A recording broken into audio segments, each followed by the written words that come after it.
Hi అండి. అందరూ బాగున్నారా? నేను మీకు ఈరోజు ఒక చిన్న స్టోరీ చెప్పాలనుకుంటున్నాను. అదేంటంటే, ఒకరోజు ఒక అబ్బాయి వాళ్ళ డాడీ దగ్గరికెళ్ళి, డాడీ దేవుడు ఎంత గొప్పవాడు అని అడుగుతాడు. అప్పుడు వాళ్ళ డాడీ ఆకాశం వైపుకి చూపించి అక్కడ ఒక ఫ్లైట్ వెళ్తుంటే దాని సైజ్ ఎంత ఉంది అని అడుగుతాడు. అప్పుడు ఆ అబ్బాయి చాలా చిన్నగా ఉంది డాడీ అని చెప్తాడు. సరే అని ఆ అబ్బాయిని ఎయిర్పోర్ట్కి కొంచెం దగ్గరికి తీసుకెళ్ళి అప్పుడే టేకాఫ్ అవుతున్న ఒక ఫ్లైట్ని చూపించి దాని సైజ్ ఎంత ఉంది అని అడుగుతాడు.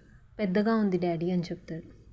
ఎయిర్పోర్ట్ లోపలికి తీసుకెళ్ళి ల్యాండ్ అయి ఉన్న ఫ్లైట్ని చూపించి దాని సైజ్ ఎంత అని అడుగుతాడు. చాలా పెద్దగా ఉంది డాడీ అంటాడు. అప్పుడు వాళ్ళ డాడీ, దేవుడు కూడా అంతే, మనం ఆయనకి దూరంగా జీవిస్తున్నంత కాలం ఆయనలోని గొప్పతనాన్ని ఔన్నత్యాన్ని మనం తెలుసుకోలేము. ఆయనకు దగ్గర అయ్యే కొద్దీ ఆయనలోని ఔన్నత్యాన్ని గొప్పతనాన్ని మనం తెలుసుకోగలము. ఫ్లైట్ ఆకాశంలో మనకు చాలా దూరంగా వెళ్తున్నప్పుడు దాని సైజు మనకు తెలియలేదు. అలానే మనం కూడా దేవుడికి దూరంగా ఉన్నంతకాలం ఆయనలోని గొప్పతనాన్ని తెలుసుకోలేము. కాబట్టి ఆయన ఎంత గొప్పవాడో తెలుసుకోవాలంటే ఆయనకు దగ్గరగా జీవించు అని చెప్తాడు.